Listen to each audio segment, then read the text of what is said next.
What's up guys, bagaimana kabarnya? Sehat? Kembali lagi dengan saya yang seorang penyuka film dan merangkum film tersebut untuk diupload ke YouTube sehingga saya mendapat AdSense. Maka dari itu, saya YouTuber spoiler akan membahas film yang berasal dari negeri tirai bambu. Dan jika kita mendengar negeri tirai bambu, maka pikiran kita akan terbawa ke adegan perkelahian para jagoan kungfu. Maka dari itu, saya keluarga besar review film akan merangkum film action yang dirilis pada tahun 2011 dan dibintangi oleh Donnie Yen dengan berjudul Wuxia ataupun The Dragon.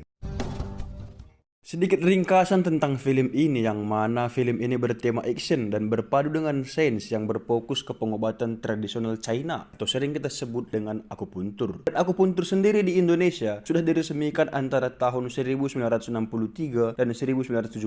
Tanpa berlama-lama, langsung saja menuju perspoileran. Berlatar belakang di sebuah desa di negeri Cina pada tahun 1917, hiduplah sebuah keluarga yang harmonis, yakni keluarga Liu Jingxi, yang mana Liu Jingxi ini memiliki dua orang putra dan istri yang cantik bernama Ah Yu. Liu sendiri bekerja di sebuah pabrik kertas di desa tersebut.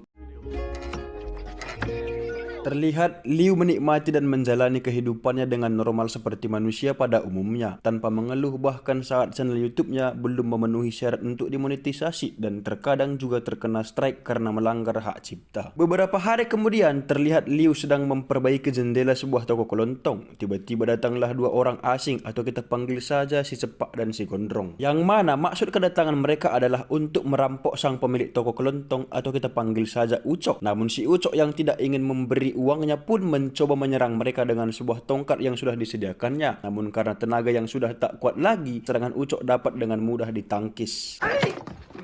Dan oleh karena itu, si Cepak dan si Gondrong langsung menghajar si Ucok hingga babak belur. Si istri yang melihat hal tersebut pun datang untuk membantu. Namun apalah daya, sang istri yang sudah tua pun turut dipermainkan oleh mereka. Sedangkan para warga lainnya hanya menonton tanpa ada langkah atau niat untuk menolong. Sedangkan Liu yang bersembunyi terlihat ketakutan dan sedikit ragu apakah dirinya akan menolong atau hanya berdiam diri. Namun pada akhirnya setelah mengumpulkan seluruh hormon keberanian, Liu pun berlari ke arah si Cepak dan memegang pinggangnya dengan erat. Dan terlihat Liu sempat beberapa kali dipukul oleh si Cepak dengan sikunya, namun Liu seakan-akan tidak merasakan pukulan tersebut. Si Gondrong yang melihat rekannya diserang pun mencoba membantu menyerang Liu dengan pedangnya. Namun karena si Cepak yang tidak tenang sehingga pedang si Gondrong malah mengenai si Cepak dan kupingnya juga copot akibat ayunan pedang dari si Gondrong. Oleh karena itu, si Cepak pun melemparkan Liu dengan sekuat tenaga hingga Liu terpental jauh, dan setelah itu si Cepak menendang si Gondrong hingga lemas tak berdaya. Kembali ke Liu yang mencoba bersembunyi, namun si Gondrong yang sudah pulih pun berlari dan melompat untuk menyerang Liu. Namun entah apa gerangan, si Gondrong malah terbentur ke lemari dan seketika tewas. Si Cepak yang melihat rekannya sudah tewas pun langsung menyerang Liu dengan membabi buta hingga mereka keluar dari toko tersebut ke sebuah sungai yang berada tepat di belakang toko itu. Terlihat di sini Liu kesulitan bernapas karena terus ditekan oleh si Cepak ke dalam air. Namun tiba-tiba entah apa gerangan, si Cepak berdiam diri mematung dan seketika itu juga dia was dead. Dan beberapa hari setelah kejadian pun para polisi, penyidik, hakim daerah dan juga tim forensik datang ke desa tersebut untuk menyelidiki penyebab kematian dua orang tersebut. Yang mana tim forensik mengatakan kalau tubuh para jenazah dalam keadaan baik-baik saja. Dalam arti tidak ada luka fatal pada kedua tubuh jenazah tersebut. Dari sekian banyak petugas, satu orang pria yang sangat mencolok, yakni bernama Su Baijiu. Beliau ini sebagai detektif pada masa itu, yang tanpa sengaja dia melihat daun telinga si Cepak, yang mana di belakang daun telinga si Cepak tertulis sebuah tato yang mengatakan kalau orang tersebut adalah Yan Dongsheng, seorang buron perampok yang termasuk 10 buron kelas kakap paling berbahaya di zaman itu.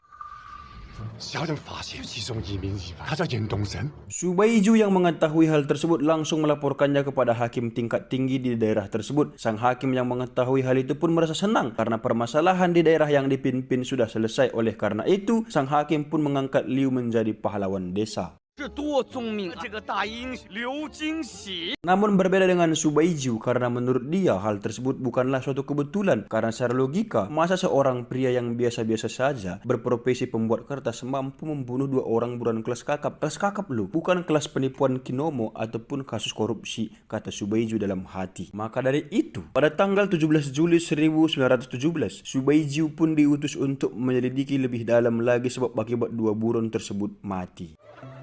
Yang mana Subaiju pun mengawali investigasi dari TKP, tepatnya di toko kelontong. Terlihat Subaiju tidak melewatkan sedikit pun detail-detail yang bersangkutan, mulai dari mengambil gigi si cepak yang masuk ke botol dan mencicipi air sungai tempat si cepak mati untuk memastikan kadar air tersebut apakah beracun atau tidak. 一个手无寸铁的早多年的严童生。 Pada malam harinya, Subaiju bertanya kepada pemilik penginapan tentang latar belakang Liu, yang mana ternyata Liu bukanlah orang asli dari desa tersebut. Menurut penuturan sang pemilik penginapan, Liu datang ke desa tersebut 10 tahun yang lalu dengan mengaku kalau dirinya berasal dari desa Lianzhou dan bermarga Gong dari keluarga pemotong hewan atau tukang daging. Mendengar jawaban pemilik penginapan, Subaiju kembali memeriksa jasad si cepak, yang mana Subaiju berspekulasi kalau penyebab kematian si cepak terindikasi kerusakan otak yang disebabkan oleh pukulan telak pada titik penting bagian kepala. Dan yang dapat melakukan hal tersebut hanyalah orang-orang yang memiliki ilmu bela diri yang tinggi. Dan orang-orang yang mencapai kelas tersebut adalah Fang Risau, Zhao Yichuang, Buyan. Dan siapakah gerangan Liu Jinxi ini? Apakah nama aslinya ada di antara 3 nama tersebut? Pasti kalian penasaran guys. Siapa ya? Apa ya? Penasaran deh. 两个眼睛从以前是脑部收集出血，动身的太阳穴受到重创，一定武功非。 Di sisi lain, Liu merasa sedih atas kematian 2 buron tersebut. Namun sang istri yang baik juga cantik mengatakan kalau hal tersebut adalah sebuah kecelakaan. Pun juga Liu melakukan kebaikan karena membunuh 2 orang penjahat tersebut. Mendengar perkataan si istri, Liu pun merasa tenang. Kembali ke penginapan, terlihat Subaiju sedang bermeditasi. Tiba-tiba dia batuk dan memuntahkan darah, yang ternyata Subaiju memiliki penyakit dalam yang disebabkan oleh keracunan makanan di masa lalu. Oleh karena itu, Subaiju harus menggunakan jarum akupuntur dan menusuk di titik tertentu untuk mempertahankan nyawanya. Dan dari sini kita ketahui juga kalau ternyata Subaiju memiliki alter ego atau kepribadian ganda. 哪个晓得？这身中剧毒，他身边。 Singkat cerita, pagi pun tiba. Terlihat Ahyu yang sedang memasak dikejutkan oleh kedatangan Subaiju yang tiba-tiba datang tanpa mengucapkan salam. Yang mana maksud kedatangan Subaiju adalah untuk mempertanyakan latar belakang Liu. Namun Ahyu yang sudah lupa enggan menjawab pertanyaan Subaiju. 是咋个认识的？很久以前，记不清。 Beberapa hari kemudian, Subaiju meminta agar Liu mereka adegan perkelahiannya bersama 2 buron tersebut. Dan di sini Subaiju menganalisa pertarungan tersebut dengan hipotesanya, yang mana menurut Subaiju, Liu memang ingin membunuh 2 buron tersebut, atau dalam arti Liu lah penyebab kematian 2 buron tersebut. Namun karena belum cukup bukti, Subaiju harus mencari dan mencari seluk-beluk kehidupan Liu. 1月雨后，魂精全身。你已准备好去太阳穴，就是不死。你用这么狠的招式要杀人灭口吧？刘金喜，你到底是啥子人？ Sedangkan di rumah Liu terlihat para tetua mengingatkan Ahyu agar mempersiapkan keperluan untuk melaksanakan Guanli atau ritual pengangkatan anak ke dewasa. Karena Fan Zheng, anak tertua Liu dan Ahyu, sudah memenuhi syarat. Mendengar hal tersebut, Ahyu merasa senang dan terharu bahagia. Keesokan paginya, untuk menguatkan bukti dan asumsinya, Baiju pun meminta izin kepada Liu untuk mengikuti aktivitasnya. Alhasil, satu persatu fakta mulai ditemukan, seperti cara pernapasan Liu yang lebih efisien dan lebih teratur dari manusia pada umumnya. Dan pada saat melewati sebuah jembatan, Baiju dengan sengaja membuat Liu jatuh ke sungai. Dan lagi-lagi ditemukan fakta baru yang menarik, di mana Liu mampu meringankan badannya dan tertahan pada sebuah ranting pohon, yang secara logika, ranting tersebut tidak mampu menahan beban tubuh Liu saat jatuh. Kemudian Liu dengan sengaja menormalkan berat badannya hingga dia pun terjatuh ke sungai. Warga yang lain langsung datang dan menyelamatkan Liu. 他从那么高的地飞的速度，质量随时变化，轻功 Beberapa hari kemudian, Subaiju kedatangan teman yang bernama Jiang. Subaiju pun meminta kepada Jiang untuk menyelidiki tentang keluarga pemotong hewan dari desa Lianzhou yang bermarga Gong. Jiang pun bersedia membantu, dan sebelum pergi, Jiang sempat memperingati Subaiju agar berhati-hati terhadap Liu. Pada malam harinya di rumah Liu, terlihat Subaiju yang tak tahu malu pun makan bersama dengan keluarga Liu. Namun di saat sedang makan, Subaiju malah menyinggung masa lalu keluarga Liu. Liu yang sudah muak dengan pertanyaan-pertanyaan Subaiju pun akhirnya menceritakan alasannya meninggalkan kampung halamannya dan tak pernah kembali. Setelah selesai makan tanpa izin, Subaiju malah menginap di rumah Liu. Dan pada malam harinya di saat semua orang tertidur, Subaiju malah memperhatikan tubuh Liu yang tertidur pulas. Karena menurutnya, seorang pembunuh akan mengeluarkan hawa dingin. Tiba-tiba Liu terbangun dan itu sangat mencanggungkan. Singkat cerita, pagi pun tiba. Seperti yang kita ketahui bersama, pelaksanaan ritual adat pengangkatan anak ke dewasa atau Guanli sedang berlangsung, dan acara tersebut juga dihadiri oleh Subaiju. Setelah selesai melaksanakan ritual, Liu pun menghampiri Subaiju yang sedang mengopi, yang mana Liu menceritakan tentang dirinya yang ternyata seorang buronan 10 tahun silam karena membunuh satu keluarga. Subaiju yang mendengar pernyataan Liu pun seketika terdiam. Saat di pasar, tanpa sengaja Subaiju melihat tubuh Liu yang tidak dapat dihinggapi oleh lalat karena tubuh Liu menghasilkan energi yang kuat. Tiba-tiba, alter ego Subaiju berbicara dan mengatakan dengan energi yang sebesar itu tubuh Liu pasti sangat kuat, sekalipun disabet dengan sebuah parang. Mendengar perkataan si alter ego, Subaiju dengan nekat menebas pundak Liu dengan sebuah celurit, dan seperti yang kita ketahui, pria tersebut adalah Liu Jinxi, bukan kata bijer, sehingga celurit tersebut menancap di pundak Liu. Ahyu yang melihat tragedi tersebut langsung teriak sedikit. Subaiju yang takut dengan amukan massa langsung melarikan diri dan bersembunyi di kosnya sembari memarahi dirinya sendiri atau alter egonya. Di sore harinya saat Subaiju sedang makan di restoran desa tersebut, para rakyat berdatangan dan membulinya dengan sebuah lagu yang mematikan. Sehingga Subaiju yang tak kuat mental pun kembali ke kosnya. Dan beberapa saat kemudian datanglah Jiang yang menyelidiki desa Lianzhou. Yang mana fakta baru pun terkuak bahwa pemotong daging dengan bermarga Gong tidak ada di desa Lianzhou, yang berarti cerita Liu adalah kebohongan belaka. Jiang juga menambahkan kalau kasus pembunuhan satu keluarga pemotong daging pernah ditangani oleh Subaiju, yang mana Subaiju pun membawa kita ke flashback pada saat dia masih baru menjadi detektif yang menjalankan tugas bersama sang kapten, yang mana sang kapten mengatakan kalau pembantian tersebut perbuatan dari 72 iblis. Sedikit ringkasan tentang 72 iblis, yang mana organisasi ini semacam teroris lah di masa sekarang. Dan di perbincangan sang kapten juga menyinggung kata Tangut. Menurut Wikipedia, Tangut adalah salah satu etnis yang berasal dari Tibet, guys. Lanjut. Jiang juga mengatakan setelah pembantian itu, komandan kedua 72 iblis yakni Tanglong menghilang entah kemana. Dan kebetulan Liu Jinxi datang ke desa tersebut bertepatan dengan menghilangnya Tanglong 10 tahun silam. Oleh karena itu, Subaiju pun hendak ke kota untuk meminta surat perintah penangkapan dari hakim tinggi di daerah tersebut. Namun di tengah jalan, Subaiju bertemu dengan Liu Jinxi. Liu yang sudah bosan dengan kehadiran Subaiju pun bertanya, apakah Subaiju akan pergi meninggalkan desa tersebut? Subaiju yang takut pun mengiyakan pertanyaan Liu. Mendengar jawaban Subaiju, Liu pun membantu Subaiju keluar dari desa tersebut melalui jalan pintas dari hutan di desa tersebut. Di tengah perjalanan, Liu mengatakan kalau mereka harus berpisah. Mendengar hal tersebut, Subaiju pun berjalan sesuai petunjuk dari Liu. Namun tiba-tiba Liu menghilang entah kemana. Subaiju yang takut pun seketika berlari.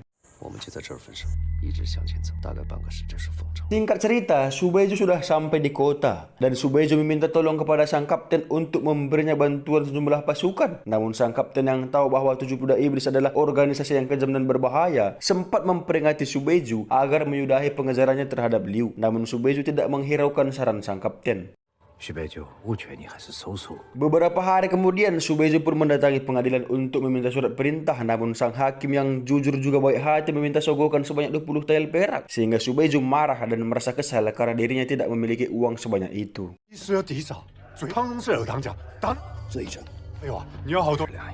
Namun karena tekad yang sudah bulat untuk menangkap Liu, dia pun mendatangi mantan istrinya untuk meminjam uang. Dan karena si mantan istri yang memang baik pun memberi sejumlah uang yang dibutuhkan oleh Su Beiju. 没想到一次我一定还你。 Singkat cerita, setelah Su Beiju mendapat uang yang cukup, dia pun kembali menjumpai sang hakim dan memberi 20 tael perak tersebut. Dan akhirnya Su Beiju pun menerima tanda perintah penangkapan. 你可以做自己。 Malam harinya si hakim terlihat menemui sekelompok orang yang mana kelompok tersebut adalah organisasi 72 iblis yang dipimpin oleh Master Wang, ayah kandung dari Tang Long. Terlihat Master Wang yang marah pun langsung membunuh si hakim hanya dengan sekali pukul, dan jurus yang digunakan oleh Master Wang sama dengan jurus yang digunakan oleh Liu saat bertarung dengan dua burun di awal film.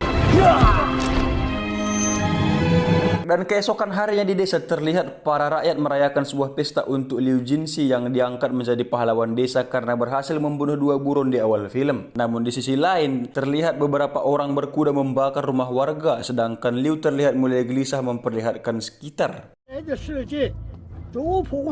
Dan benar saja, tiba-tiba dua orang asing dari kesatuan 72 iblis muncul, yakni Madam 13 dan Iron Hand. Di sini Madam 13 sempat memukul Liu sampai terluka.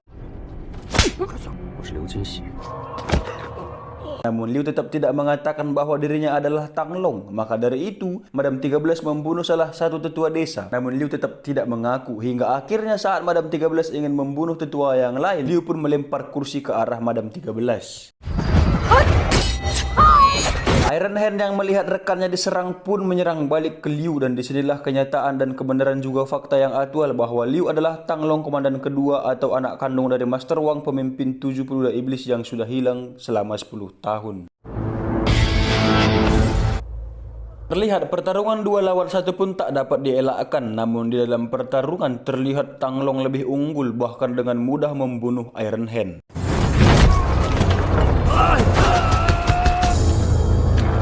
Sesaat kemudian setelah membunuh Iron Hand, Tang Long pun menatap sang istri. Karena tak ingin pertarungan tersebut disaksikan oleh sang keluarga, dia pun berlari ke arah ujung desa. Madam 13 pun mengejarnya hingga sampai di sebuah kandang kerbau. Dan di kandang kerbau tersebut, mereka kembali bertarung dengan sengit. Dan seperti yang kita ketahui, Tang Long dengan mudah mengalahkan Madam 13 hingga saat para kerbau mengamuk, Madam 13 pun terjatuh ke aliran sungai atau air terjun yang berada tepat di bawah kandang kerbau tersebut. Singkat cerita, Tang Long pun pulang ke rumahnya yang mana sang istri sudah menyusun barang-barangnya untuk melarikan diri dari desa tersebut dan memulai hidup yang baru. Namun Tang Long menyadari bahwa organisasi 72 iblis tidak akan berhenti memburunya. Oleh karena itu, Tang Long pun merasa hal tersebut hanyalah percuma saja.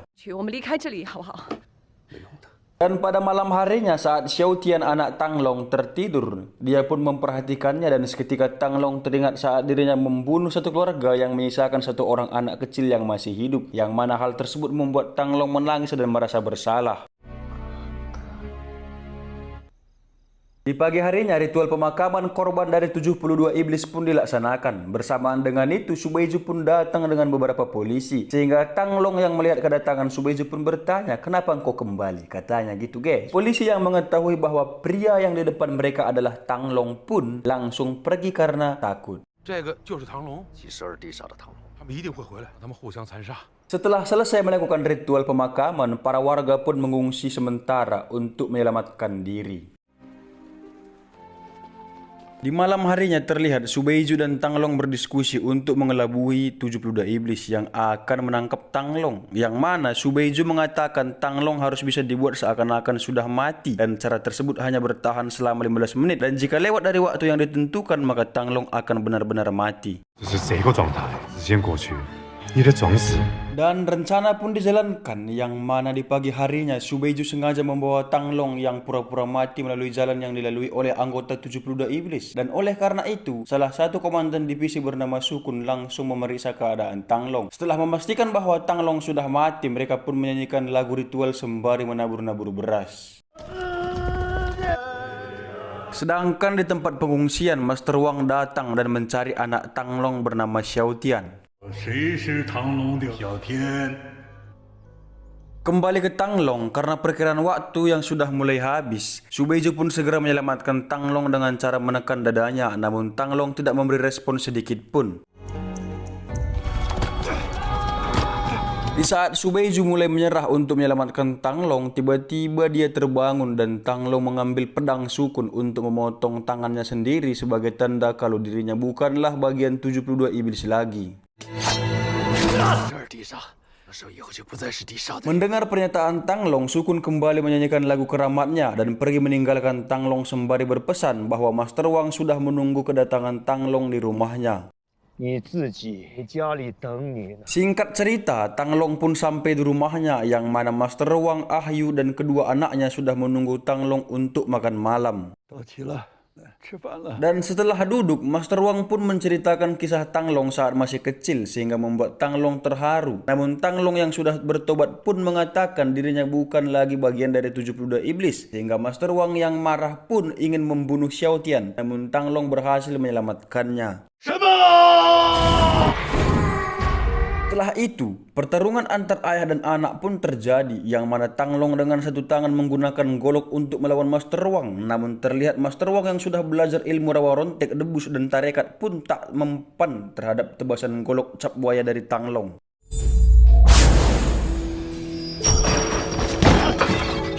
Dalam pertarungan, Master Wang lebih unggul, bahkan Tang Long yang hanya satu tangan semakin terluka dengan parah akibat pukulan dari Master Wang, bahkan menyebabkan Tang Long tak sadarkan diri beberapa menit.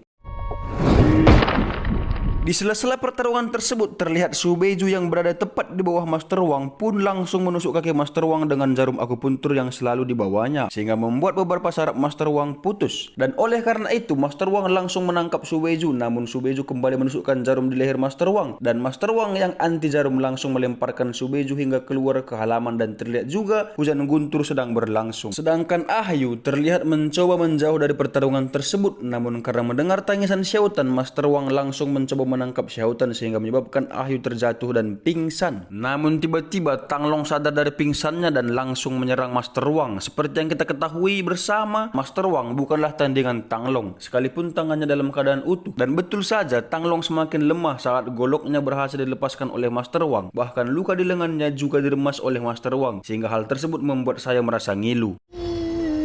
Tang Long yang sudah lemas pun ditendang oleh Master Wang hingga keluar ke halaman rumah, yang mana di luar hujan deras dan guntur sedang berlangsung. Saat Master Wang ingin membunuh Tang Long dengan jurus andalannya, Subeju pun menyadari bahwa di tumit Master Wang tertancap sebuah jarum, sehingga Subeju dengan ilmu perjarumannya langsung menyerang Master Wang dan menancapkan jarum yang lain di leher Master Wang. Namun karena itu, Subeju menerima pukulan telak yang sangat mematikan dari Master Wang hingga Subeju terlempar jauh.